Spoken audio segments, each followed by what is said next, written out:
Yo, good morning and welcome again to Journeying with Us, with me through the scripture. Little baby is sleeping right now. That's why she is not joining us. But um, I got some things where she will be involved in. I got some ideas for other platforms on how to share the word of God and stuff like that. So be on the lookout for that. Of course, I'll also be on the lookout for new songs or new music that's going to be dropping and stuff like that. It is going to be coming. Got that stuff in the works and making sure that it's going to be hot and stuff like that. But like I said before, let's get into the text. I said, hey, what am I going to do? Am I going to do the Psalms or am I going to do or not Psalms? Am I going to do Romans or am I going to do the Gospels? I landed on the Gospels after reading through that book and just kind of listening to some sermons yesterday and just kind of reflecting and stuff like that. And so I landed on the Gospels. Another thing, real quick, is my nephew Corey's birthdays at 3KP. I think that's what it is. I'm not sure. I'll hit him up. But happy birthday, Corey. He's 19 years old today. Big ups to you, young man, doing a lot of good things and stuff like that. The other thing is, what else? Got into the Gospels. The thought, I was reading, I was reflecting a lot and just thinking about where I should go next and in the text. And I'm gonna get into Jesus. You know what I'm saying? I'm gonna go through all of the I'm gonna go through all of the Gospels, and I'm gonna try to give a background for them, and then kind of give you the main themes that I see through the text. I'm going to use the outlines that are presented in this MacArthur Study Bible as far as the outline of the book. And then I'm going to go through each section of the outline of the books and of the book and then kind of give my thoughts and then my main themes that I see in that first section, and then an illustration, and then a plea. You know what I'm saying? A request, a call. You know what I'm saying? To action and stuff. So that's kind of how these are gonna go, so that you're just aware of that and stuff like that. So let's get into it, man. I'm not going to be reading the text. I want you guys to go to read the text on your own and kind of just wrestle with it yourself. Uh, so the way that this Bible breaks down the sections, I'm not going to go through the entire thing because it's pretty long, but it's the section that I'm in right now. It's the first section. It's called the prologue. It's the King's Advent, and it covers chapters 1 through 4, verse 25. The section that I was on today was his Jesus's birth, and that is verses or chapter 1 through 2:23 and stuff like that. So the first two chapters is what it's talking about here. And to give you a summarization of what's happening here, of course, Jesus is born. But the first thing that it goes, let me give you the background of this book is, again, it's written to Hellenistic Jews, Greek Jews and stuff like that. Is written to a mostly or predominantly Jewish audience. We always got to take into account the audience in which the book was written, so we can get an understanding of what we are, of why certain things are in there. So since it is written to a predominantly Jewish readership and stuff like that, it's in its original composition is gonna it's gonna work to try to prove that Jesus is the Messiah and stuff like that. So there's going to be fulfillment of prophecies that they possibly would have known about, and then there's also going to be the link to the the messianic line and stuff like that. And what I mean by that is the uh, the messianic line was supposed to come through come from Abraham, and then David's son would reign on the throne and stuff like that. So that it's tracing more narrowly Jesus's line from Abraham, and then specifically to David as being the king of the Jews and stuff like that, the Jewish people. So David being the king of the Jewish people, he was promised, God had promised that he would have a son that would reign on the throne forever. And Jesus is that Messiah. Jesus is that anointed one. Jesus is the fulfillment of that prophecy. And so there's other prophecies throughout this entire text that kind of prove Jesus' kingship, Jesus' authority, Jesus' call as a Messiah, as the anointed one, the called one, the chosen one, for Israel and stuff like that. Because in their mind, the Jewish people were looking for that Messiah, and still are looking for the Messiah and stuff like that to come.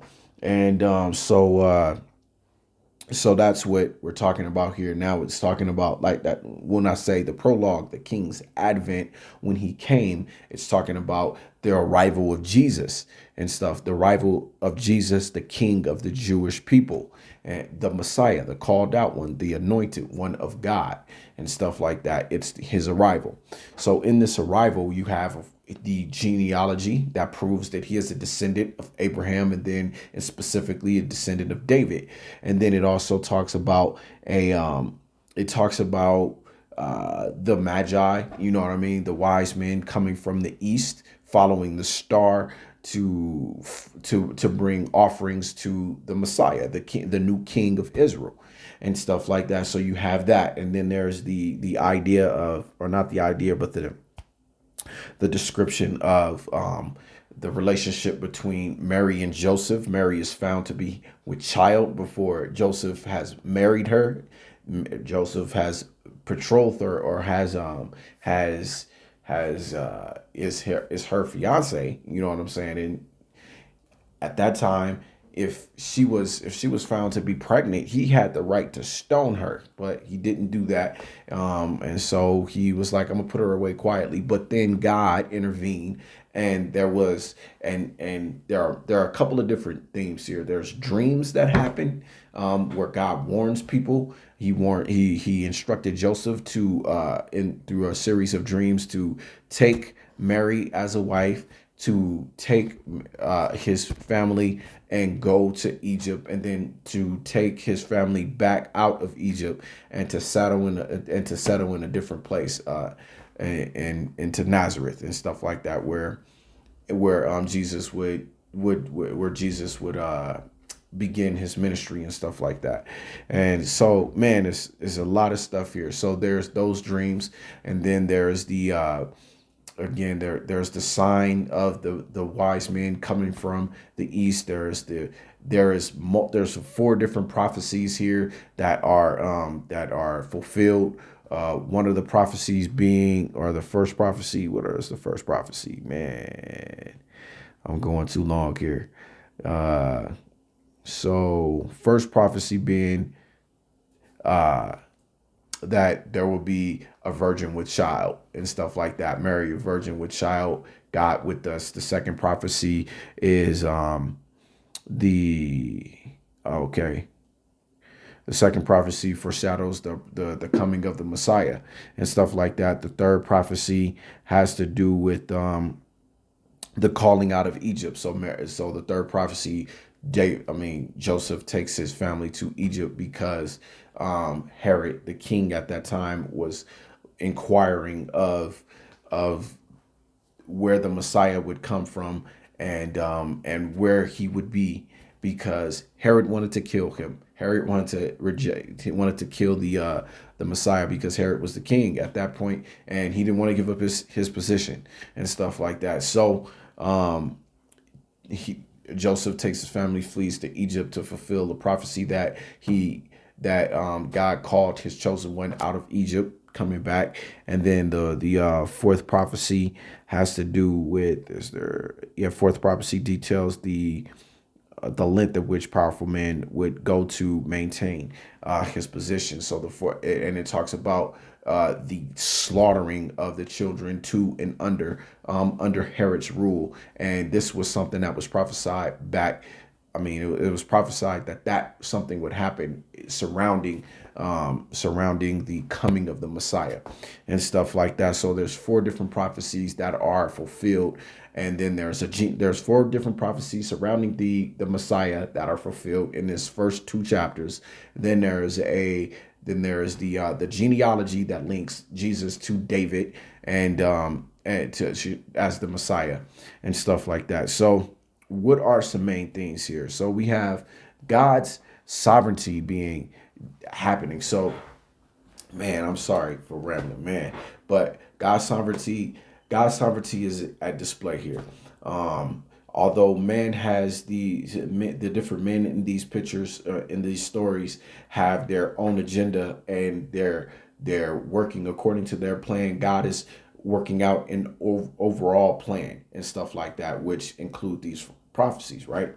Um, there are different. I mean, God warns Joseph twice and stuff like that through dreams. He warns the Magi not to go back to Herod through a dream and stuff like that. He says, "Don't go." And although Herod wants to destroy the Messiah and stuff like that, God's plan still. I mean, his wanting to destroy the Messiah and killing those children, I mean, had been foreshadowed before in the text in saying that this was gonna happen surrounding the Messiah.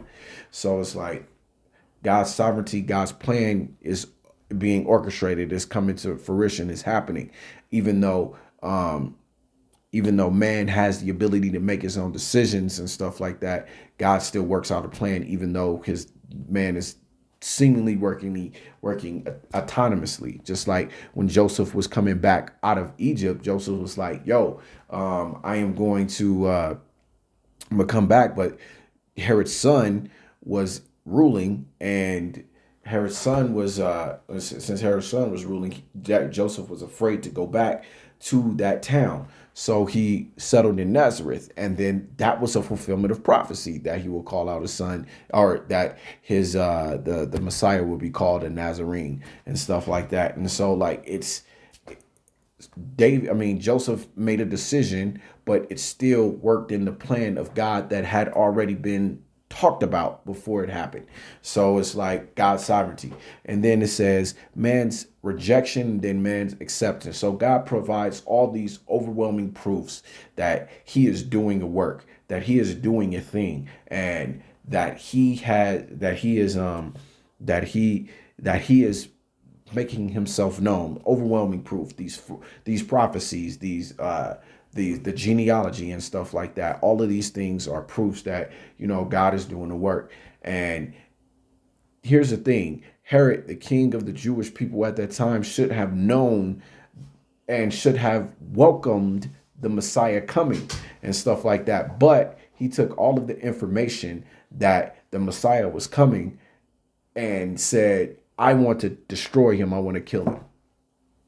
He ultimately rejected the move of God and stuff like that. The outstretched hand of God and stuff like that. He ultimately rejected God, even though there were so many proofs that that God was moving. The second thing is that there is the acceptance. There's man's acceptance of God's move and stuff like that. And that's like Joseph taking Mary for wife, even though he had the opportunity to stone her, to pull her away, but he married her anyway. And then there's the Magi, who come from the East, not even Jewish people, you know what I'm saying? But they're coming to pay homage to the Messiah who have been prophesied about. They accept the hand of God and stuff. So what is an illustration?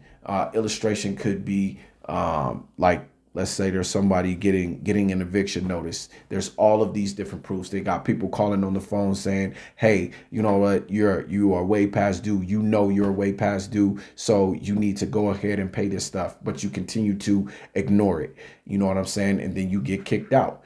Or you could be like, take the help that has been given so that you can stay in your house, and so you take note of the messages that have been presented. What is the plea? Do not reject the proof of God. Accept it. God has provided overwhelming proof of his existence, and it's up to us to accept it. This has been Apologetics. Sorry if I don't apologize. Y'all have a blessed day.